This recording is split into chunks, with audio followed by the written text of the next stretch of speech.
नमस्कार मित्रों, नवरात्रा के बाद पहली प्रेस वार्ता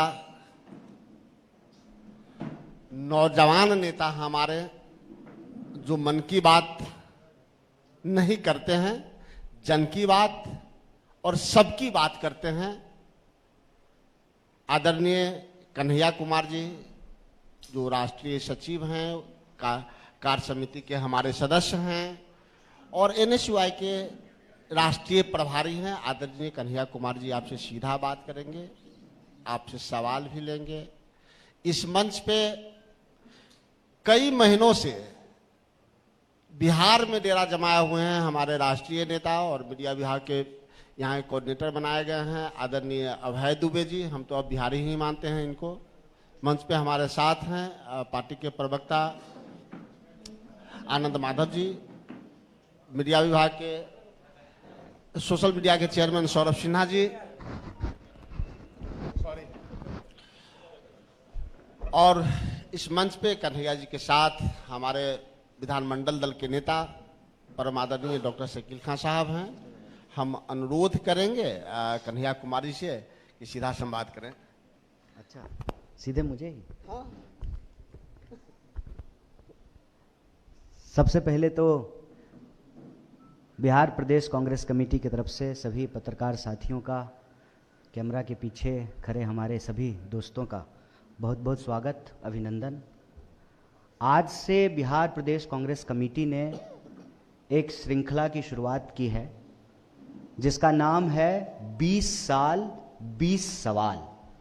हर दिन पार्टी की तरफ से कोई भी अधिकृत व्यक्ति बिहार के जो 14 करोड़ लोग हैं उनसे जुड़े हुए जो मुद्दे हैं, चाहे वो नौकरी का सवाल हो, पलायन का सवाल हो, भ्रष्टाचार का सवाल हो, अपराध का सवाल हो, रोजी रोजगार, कपड़ा मकान, शिक्षा, स्वास्थ्य, सड़क, बिजली, पानी, बिहार के लोगों के जो मुद्दे हैं उस पर मौजूदा तथाकथित बीमार, बेकार, डबल इंजन की सरकार ने 20 साल में क्या किए हैं उससे सवाल जो है पूछे जाएंगे जनता की तरफ से, आपके माध्यम से जनता के लिए।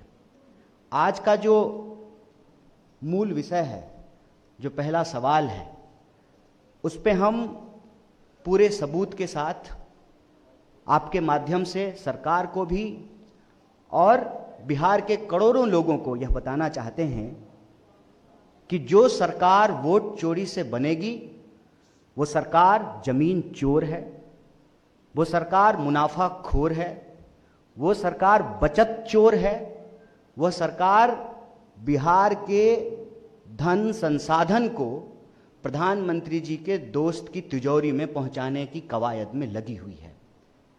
अदानी जी के वारे न्यारे हैं, तमाम देश के पोर्ट, एयरपोर्ट, खान खदान उनकी झोली में पहुंचाने के बाद जो फकीर कहते थे कि झोला उठा करके चले जाएंगे, अब जो है बिहार की बारी है। प्रधानमंत्री जी के दोस्त के वारे न्यारे हैं, अदानी जी ने बिहार में भी पांव पसारे हैं और ये हम सबूत के साथ बोल रहे हैं। बिना सबूत का कोई बात हम लोग नहीं करते हैं। प्रश्न ये है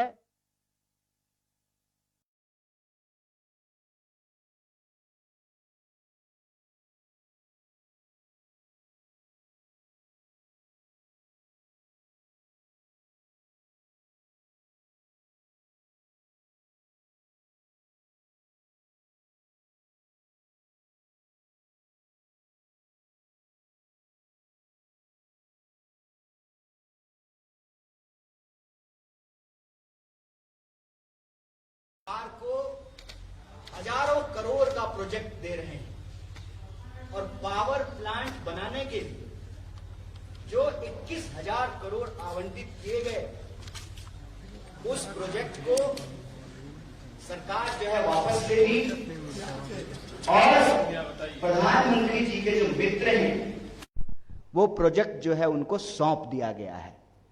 मतलब वह जो हजारों करोड़ बिहार को पैकेज देने की बात की जा रही थी, वह सिर्फ और सिर्फ प्रचार था, बिहार के लोगों को कुछ नहीं मिला है। दूसरा जो विषय है कि यह जो प्रोजेक्ट है जिसकी हम चर्चा कर रहे हैं पावर प्लांट की, असल में इसकी शुरुआत यूपीए सरकार के दौरान हुई थी। भूमि अधिग्रहण शुरू हुआ था और उस वक्त ये राज्य सरकार और केंद्र सरकार को मिल करके यह प्रोजेक्ट बनाना था। मौजूदा केंद्र सरकार ने इस प्रोजेक्ट को अपने दोस्त, इस प्रोजेक्ट के संबंध में जो राज्य सरकार की भूमिका थी वो तो राज्य सरकार ने निभाई, लेकिन जो बजट आवंटित किया गया था, जिसका बहुत प्रचार किया गया था, उस बजट से केंद्र की सरकार ने हाथ खींच लिया। और जब तीसरा जो महत्वपूर्ण बिंदु है, इसको सिलसिलेवार ढंग से आप देखेंगे तो इस बजट के में, इस प्रोजेक्ट में जितना अंबानी जी खर्च करने का प्रॉमिस, अदानी जी, माफ कीजिएगा, क्या करें दोनों एक ही हैं, बड़ा नाम मिलता जुलता है।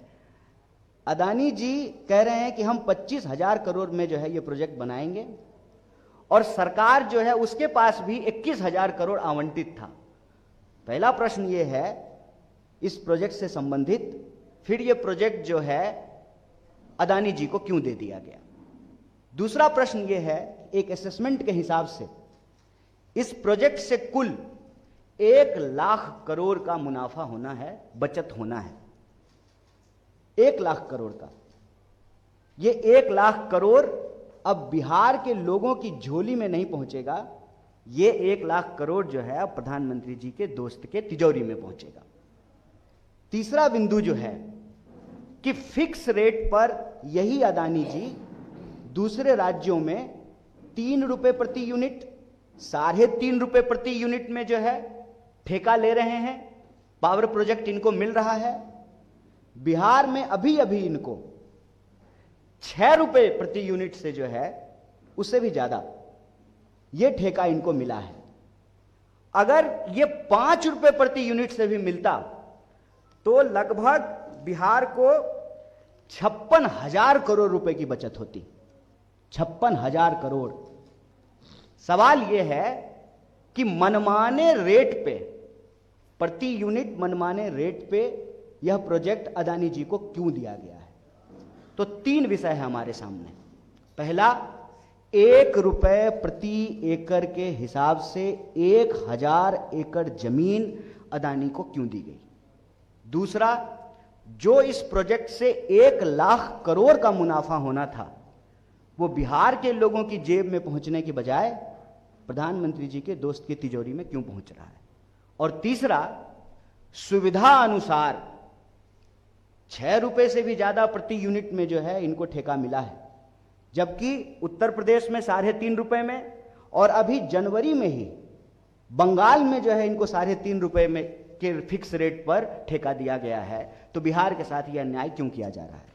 और जब आप तीनों विषय को जोड़ करके देखेंगे तो आपको स्पष्ट हो जाएगा कि यह सरकार न सिर्फ वोट चोर है, जमीन चोर है, बचत चोर है, मुनाफाखोर है, और बिहार का हजारों करोड़ रुपया चुरा करके जिनसे चंदा लेते हैं, तुम मुझे चंदा दो मैं तुम्हें धंधा दूंगा, उस सिद्धांत पे जो है बिहार के संसाधनों की चोरी कर रहे हैं।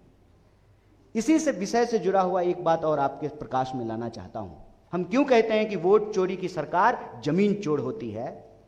बिहार का बच्चा बच्चा, घर घर में लोग ये जानते हैं कि पिछले कई महीनों से, वरन कई सालों से यह हल्ला हो रहा था, सर्वे होगा, सर्वे होगा।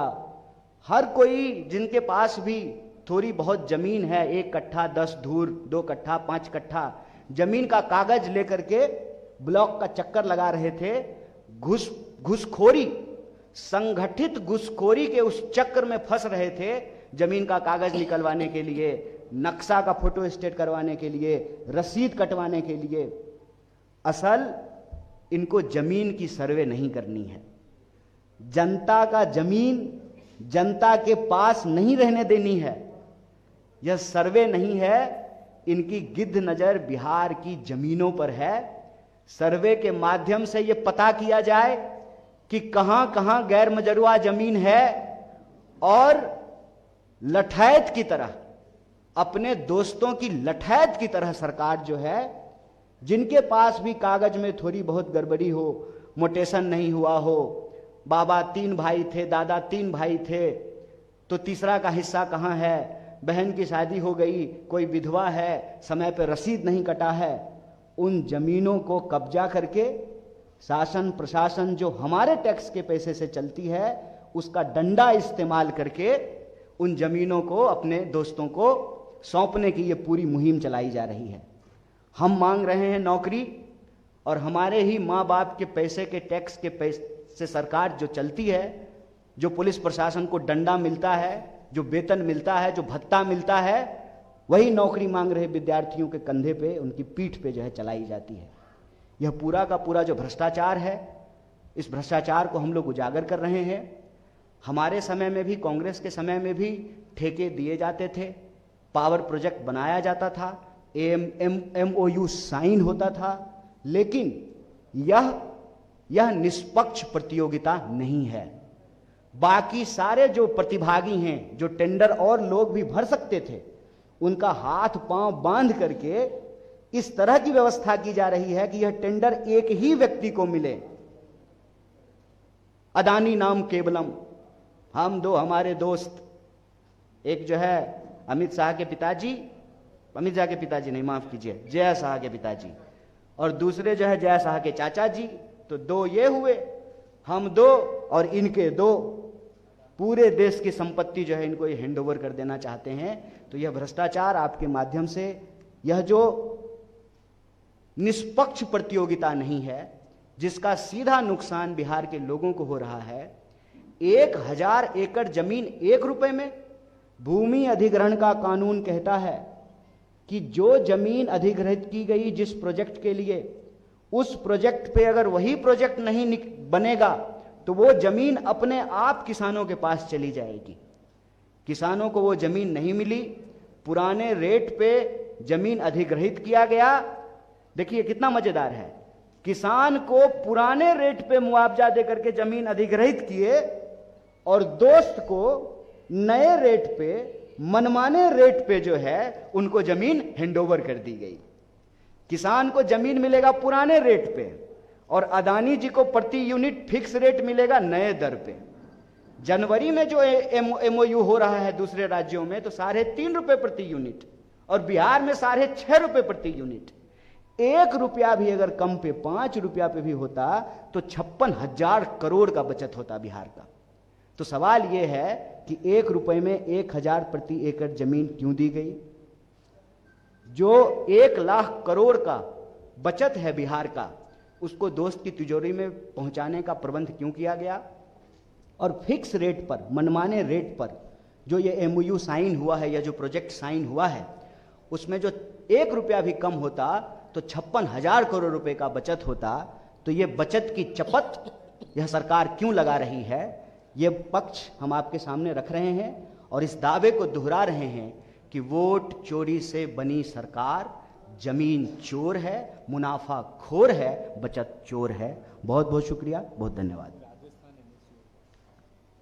एक विषय और हम आपके समक्ष लाना चाहते हैं कि पिछले दिनों जब बड़े धूमधाम से प्रधानमंत्री जी स्वयं एक तथाकथित सांस्कृतिक संगठन का जश्न मना रहे थे, तो देश के एक प्रतिष्ठित विश्वविद्यालय में प्रशासन के ताम झाम के साथ जनता के खर्च वर्च से स्थापना दिवस मनाने का प्रयोजन राजस्थान विश्वविद्यालय में किया गया।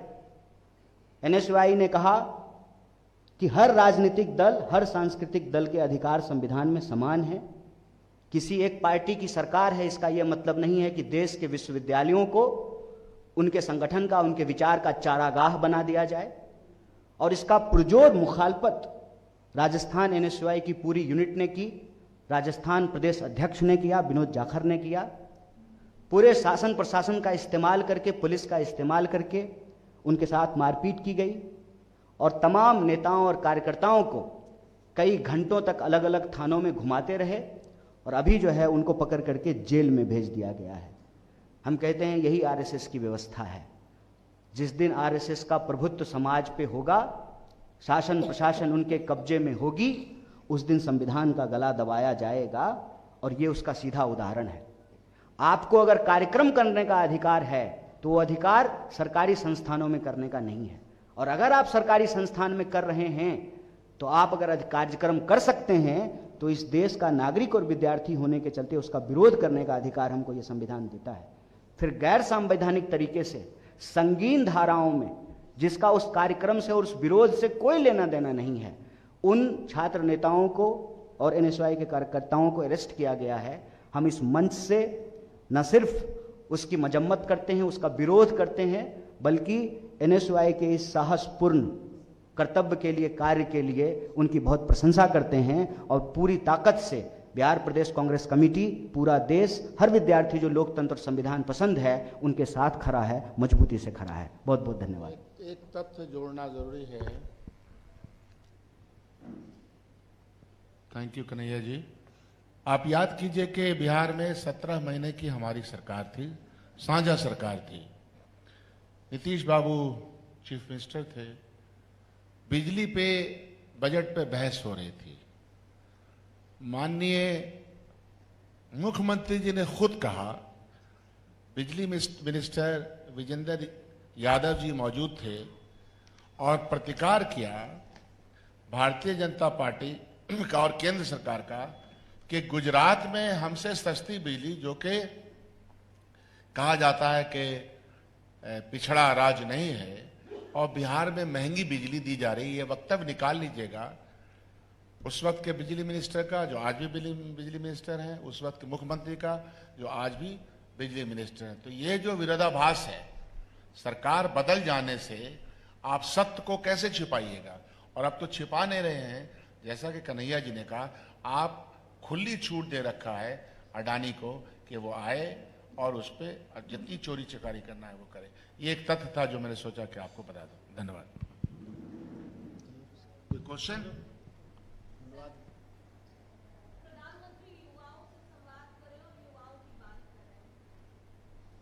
नहीं, प्रधानमंत्री तो कुछ भी कर सकते हैं, क्योंकि एक तो प्रधानमंत्री को आप लोग साधारण मनुष्य मत समझिए। नॉन बायोलॉजिकल अवतारी ईश्वर के अवतार हैं, तो उनके बारे में साधारण बात मत किया कीजिए।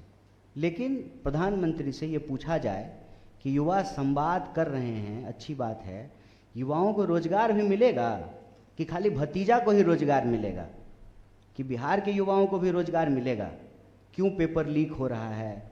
क्यों कोई भी परीक्षा जो है वो समय पे नहीं हो रही है? नौकरी मांग रहे विद्यार्थियों को क्यों लाठी मारा जा रहा है? प्रधानमंत्री से तो ये पूछा जाना चाहिए ना कि क्यों चपत लगाए हैं 1 लाख करोड़ का?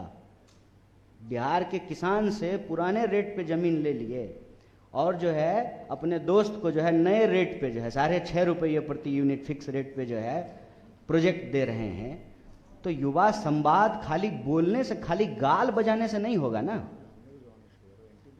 प्रधानमंत्री जी को बस आपको अगर मौका मिले तो याद दिला दीजिएगा कि अब आप तीसरी बार प्रधानमंत्री हैं, आप नेता प्रतिपक्ष नहीं हैं।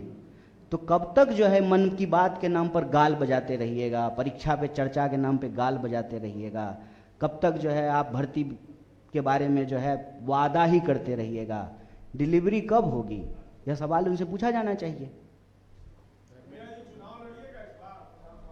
आप लड़ाइएगा तो लड़ लेंगे, काहे नहीं है? तो लड़वा दीजिए, लड़ लेंगे। आप लड़वाइएगा तो लड़ेंगे सर। हैं? कांग्रेस जो मौका नहीं दे रही है तो आपके साथ आपसे बातचीत कैसे कर रहे हैं? आपको क्या जबरदस्ती थोड़ी हम आ गए हैं बुलाए?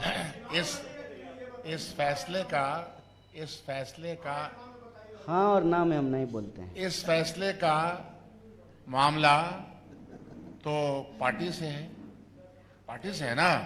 नहीं, पार्टी और व्यक्ति, हमारी पार्टी है, व्यक्ति भी महत्वपूर्ण है और पार्टी भी महत्वपूर्ण है। पार्टी का फैसला जो भी होगा, जो कन्हैया जी भी स्वीकार करते हैं, हम सब लोग स्वीकार करते हैं, तो पार्टी जी का फैसला करना। मेरी इच्छा है मंगल पे जाने की, चलिएगा तो ले चलेंगे आपको भी। बहुत धन्यवाद। धन्यवाद।